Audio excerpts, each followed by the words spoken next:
Guys हम सबका favourite Windows 10, इसको हमको अब टाटा बाय बाय कहना होगा क्योंकि बहुत जल्द अब माइक्रोसॉफ्ट विंडोज 10 के लिए सपोर्ट बंद करने वाली है। मतलब कि अब विंडोज 10 यूजर्स को माइक्रोसॉफ्ट की तरफ से किसी भी प्रकार का सपोर्ट, किसी भी प्रकार का सिक्योरिटी अपडेट नहीं मिलेगा। तो चलिए गाइस इसी के बारे में कंप्लीट इन्फॉर्मेशन इस वीडियो में आपको देता हूं। 14 अक्टूबर 2025 ये वो तारीख है जब तक आपको आपके विंडोज को अपग्रेड कर लेना होगा यदि आप अभी तक विंडोज 10 का यूज कर रहे हैं तो। क्योंकि इसके बाद भी यदि आप विंडोज 10 का कंटिन्यूसली यूज कर रहे हैं तो यहाँ पर माइक्रोसॉफ्ट कंपनी की तरफ से विंडोज 10 को कोई भी सिक्योरिटी अपडेट, किसी प्रकार का सिक्योरिटी सपोर्ट नहीं मिलेगा। इसका मतलब ये बिल्कुल नहीं है कि आप अपने कंप्यूटर में विंडोज 10 का यूज नहीं कर सकते, आप बिल्कुल कर सकते हैं, but it's your own risk. Guys यहाँ पर अब कई सारे लोगों को ये नहीं पता है कि कोई भी कंपनी किसी भी सॉफ्टवेयर या ऑपरेटिंग सिस्टम को लेकर अपना सपोर्ट एंड कर देती है या फिर सिक्योरिटी अपडेट पुश करना बंद कर देती है तो इसका मतलब क्या होता है।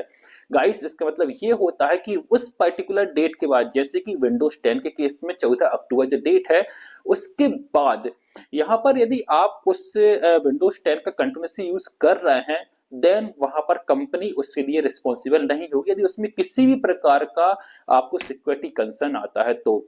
यहाँ पर कोई कंपनी ने उसका सिक्योरिटी सपोर्ट बंद कर दिया है, उसको ऑफिशियली सपोर्ट करना बंद कर दिया है। कंपनी का कहना है कि आप अब अगले विंडोज वर्जन पर अपग्रेड कर लीजिए। अब गाइस ऐसे में होता क्या है, यदि 14 अक्टूबर 2025 जो कि विंडोज 10 के लिए लास्ट डेट है, उस डेट के बाद भी यदि आप विंडोज 10 का कंटिन्यूसली यूज कर रहे हैं अपने कंप्यूटर में, देन यदि उसमें किसी प्रकार का सिक्योरिटी कंसर्न आता है या फिर हैकर्स वगैरह उस पर किसी प्रकार से अटैक करते हैं, आपका डेटा वहां पर मान लो ब्रीच होता है, तो इसके लिए जो माइक्रोसॉफ्ट है वो रिस्पॉन्सिबल नहीं होगा। क्यों? क्योंकि उसने तो ऑफिशियली उस डेट के बाद विंडोज 10 को सपोर्ट करना बंद कर दिया, उसके लिए किसी प्रकार का सिक्योरिटी अपडेट पुश करना बंद कर दिया गया है। उसके बाद भी आप यूज कर रहे हैं तो ये आप अपने रिस्क पे कर रहे हैं। ऐसे में क्या होता है कि जो हैकर्स होते हैं, जो स्कैमर्स होते हैं, आप उनके निशाने पे जाते हैं, उनकी रडार पे आ जाते हैं, क्योंकि वो लोग तो देखते ही हैं कि यहाँ पर ऑपरेटिंग सिस्टम या फिर किसी सॉफ्टवेयर में कोई लूप होल मिले और वो उसके थ्रू आपके सिस्टम को एक्सेस कर सके, आपके डेटा को एक्सेस कर सके।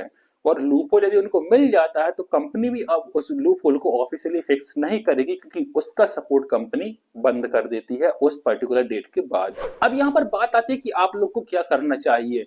तो बिना कुछ देर किए आपको अपने ऑपरेटिंग सिस्टम को, मतलब कि विंडोज 10 को विंडोज 11 में अपग्रेड कर लेना चाहिए, जितनी जल्दी हो सके उतनी जल्दी। बट यहाँ पर कई सारे लोगों के साथ में ये प्रॉब्लम आएगी कि उनका जो सिस्टम है, उनका जो कंप्यूटर है, उसका हार्डवेयर सपोज पुराना है, तो उनका हार्डवेयर विंडोज 11 को सपोर्ट नहीं कर पा रहा है, कुछ ड्राइवर वगैरह हैं वो विंडोज 11 को सपोर्ट नहीं कर पा रहे हैं। देन अब वो लोग क्या करेंगे। अब गाइस ऐसे में लोग क्या करें, नई समस्या आ गई। तो ऐसे में आप लोग विंडोज 10 का जो एक्सटेंडेड सिक्योरिटी अपडेट प्रोग्राम है उसको आप ले सकते हैं। तो इसमें क्या होगा कि आने वाले 1 साल तक आपको माइक्रोसॉफ्ट की तरफ से सिक्योरिटी अपडेट्स मिलते रहेंगे।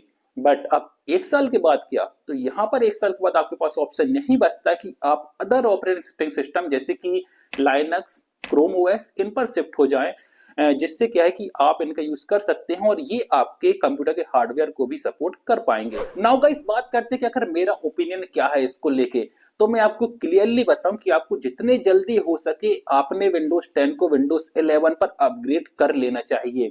क्योंकि यहाँ पर क्या होता है कि माइक्रोसॉफ्ट ने तो एक डेट दी है कि इस डेट तक वो इस विंडोज के लिए अपडेट, मतलब सिक्योरिटी अपडेट देती रहेगी, उसके बाद सपोर्ट करना बंद कर देगी। बट यहाँ पर जो हैकर्स होते हैं, जो स्कैमर्स होते हैं, वो तो अभी से ही उन यूजर्स जो कि विंडोज 10 का यूज कर रहे हैं उनको अपनी रडार पर लेके रखे हुए हैं कि जैसे ही वहां पर कुछ उनको मिले लूपहोल, वो उनके सिस्टम पर अटैक करें।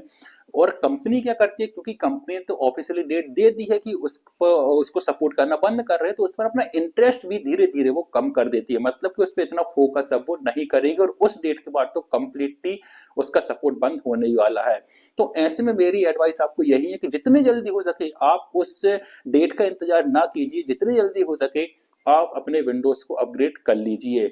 और यदि आपका सिस्टम का हार्डवेयर जो है वो सपोर्ट नहीं कर रहा है विंडोज 11 को, तो आप अदर प्लेटफॉर्म जैसे कि लाइनक्स या फिर क्रोम ओएस पर शिफ्ट हो जाइए। गाइस ये चीज करना बहुत ज्यादा जरूरी है क्योंकि मैं आपको बताऊं अभी भी वर्ल्ड वाइड 80 करोड़ लोग ऐसे हैं जो विंडोज 10 का यूज कर रहे हैं और सिर्फ 43.5 करोड़ लोग ऐसे हैं जो विंडोज 11 का यूज कर रहे हैं। मतलब कि आप देख सकते हैं विंडोज 11 के जितने यूजर्स हैं उसके डबल अभी विंडोज 10 के यूजर्स हैं।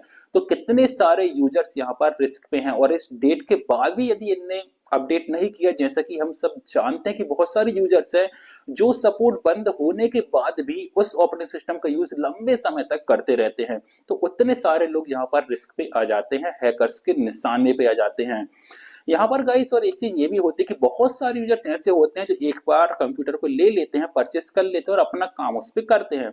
अब वो लोग इतने टेकी नहीं होते, उनको नहीं पता होता है कि आखिर जो सॉफ्टवेयर अपडेट क्या होता है, सिक्योरिटी अपडेट क्या होता है। तो वो लोग तो एज यूजुअल जैसे यूज करते आ रहे थे अपने सिस्टम को, वैसे ही आगे भी कंटिन्यू यूज करते रहते हैं। तो गाइस वो लोग भी, उन लोग का डेटा भी यहाँ पर रिस्क पे आ जाता है। So guys that's it for today. I hope आपको समझ में आ गया होगा कंप्लीट जो कि मैंने आपको बताया विंडोज 10 से रिलेटेड जो अपडेट आया उसके बारे में, और जल्द से जल्द आप इसको अपडेट कर लीजिए। बाकी गाइस मैं मिलता हूँ आपसे बहुत जल्द आने वाले नेक्स्ट वीडियो में, तब तक के लिए बाय बाय।